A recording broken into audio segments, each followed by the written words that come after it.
Hello, Rasa. Hi, Dad. How are you today? I'm doing a wonderful, amazing, superb, and fantastic. Wow, that's so much good stuff. It's like you're a magician pulling happiness out of a hat. Are you ready to know everything? I am ready to know everything. Let's do it.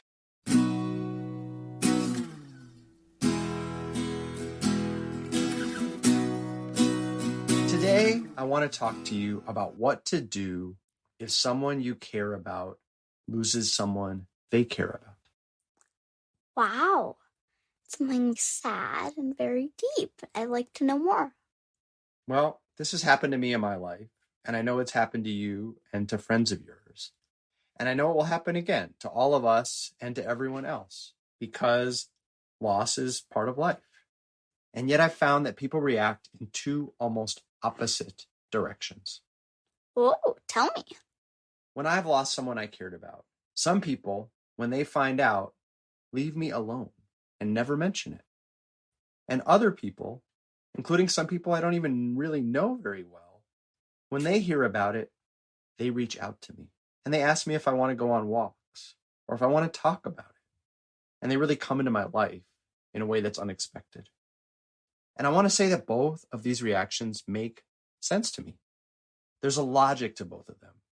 You know, maybe if someone is really sad, you shouldn't ask them about it. It would just bring it back up to them and make them feel bad all over again. And it's awkward to do that. So I get that. I've thought that way and I've acted that way myself. And I guess I just need to tell you that that just happens to be wrong. If someone is in a tough situation, if they're really struggling, especially if they've lost someone they love, you should talk to them, ask them about it, and be there, however they might need you to be. Giving them space and not talking to them is just not the right answer, unless it's what they ask you. Oh, yeah, that can happen too. I know that because I've been the person who lost someone. So I know that I was sad anyway. And I really actually wanted people to be there for me. I wanted them to talk to me, whether I knew I wanted them or not. So when you see someone struggling and down, especially when they've lost someone they love, reach out to them and say, I'm sorry you're hurting. Would you like to take a walk? Or, hey, can I have you over? Want to get some food together? Or can we meet for coffee if they're grown-ups? Or hot cocoa with marshmallows. Much better. If they're a kid. And just say, I know you're hurting, and that's okay. I want to be here with you however I can. Can you tell me how you're feeling? And just give them space to respond however they want. Wow. It sounds really wise, true, and really helpful. But what if they don't want to talk to you? It's true. They might push back. They might say, nah, I don't want to talk about it. Or leave me alone. And if they do, that's fine. They've then made that choice. And maybe that's embarrassing to you, and that's fine. Because you're just a little embarrassed for a few seconds, and meanwhile, they're dealing with something a lot bigger.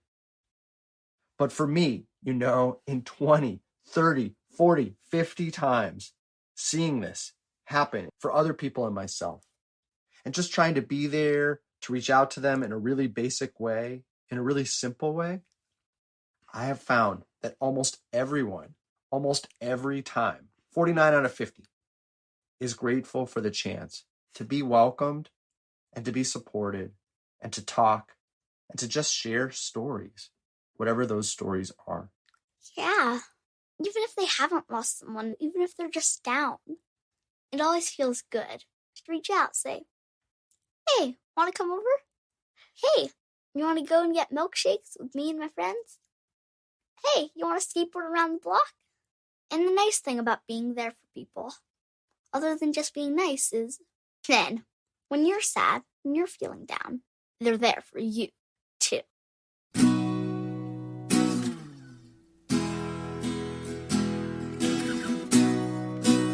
Are you ready for today's poem? I am ready. What is it? It's called The Promise by Jane Hirshfield.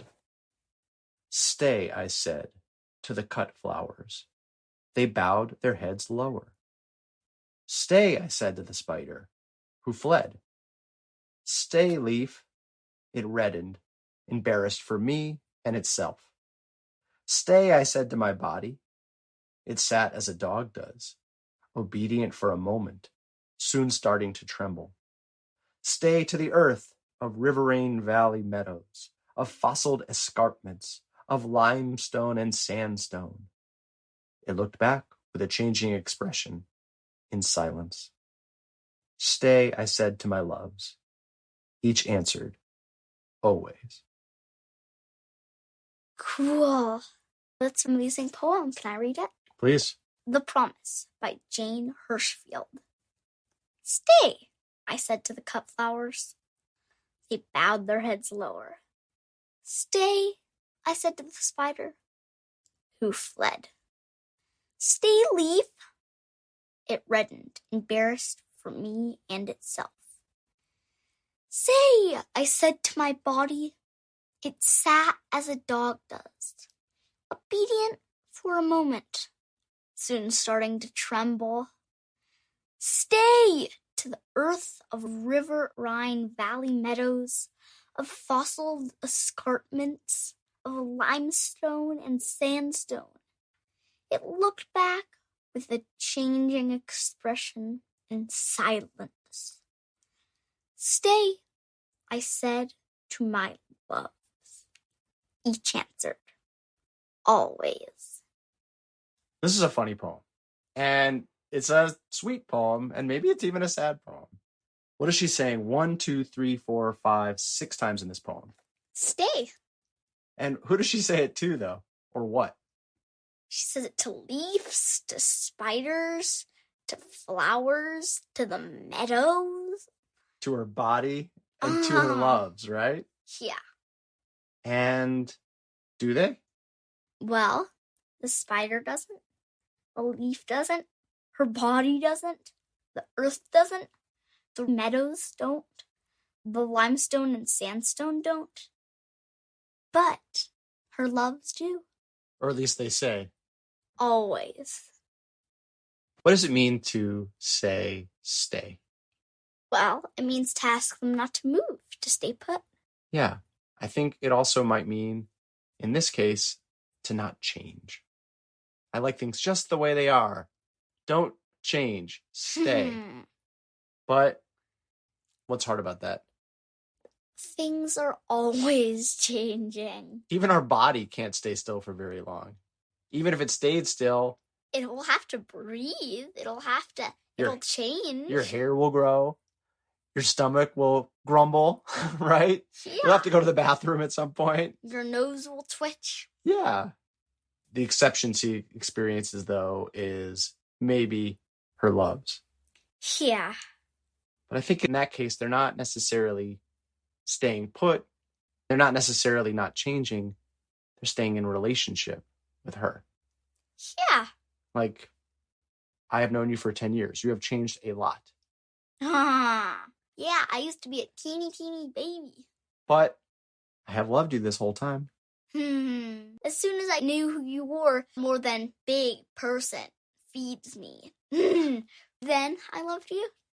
So, in some ways, our loves don't stay. They change. But the love that we have between them stay the same. And the title of this poem is The Promise. So, I promise I'll love you forever. I promise I love you forever too. And I hope you have a lot of fun changing along the way. You too.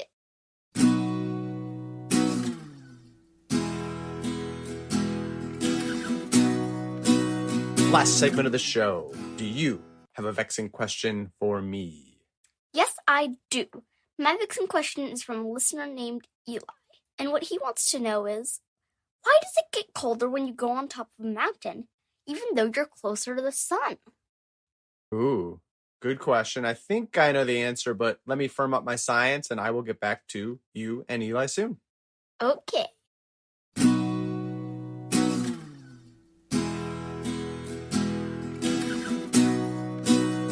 I'm back and I've got the answer to Eli's vexing question. First things first, the sun and the earth are really far apart. 490 billion feet. The tallest mountain in the world is only about 30,000 feet. So climbing doesn't change how far you are from the sun. It's like standing on a sidewalk, staring up at the top of a skyscraper, and then going up on tiptoes or putting a pebble under your foot to try to get closer. You're really not closer at all. The reason it gets colder at higher altitudes is there's less air pressure, nitrogen, oxygen, and other molecules pushing down on you. And all gases, air included, get cooler when their pressure decreases. In fact, I found a really fun blog post that compared our atmosphere to a stack of pancakes. Pancakes near the bottom have a lot of pressure on them. They're squished and squeezed, hot and flat. But the ones near the top have very little pressure on them. They're fluffy and light, easy to pick off, and free to cool down faster.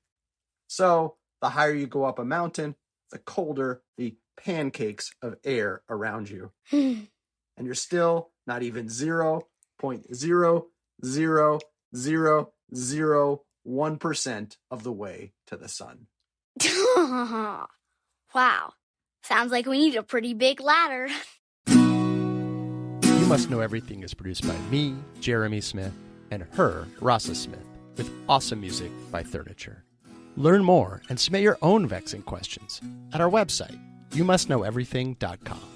Subscribe via Apple Podcasts, Android, Spotify, or however you like to listen, and hear dozens of previous episodes for free. Please rate, review, and share the show with friends. And please join us next time for everything you need to know.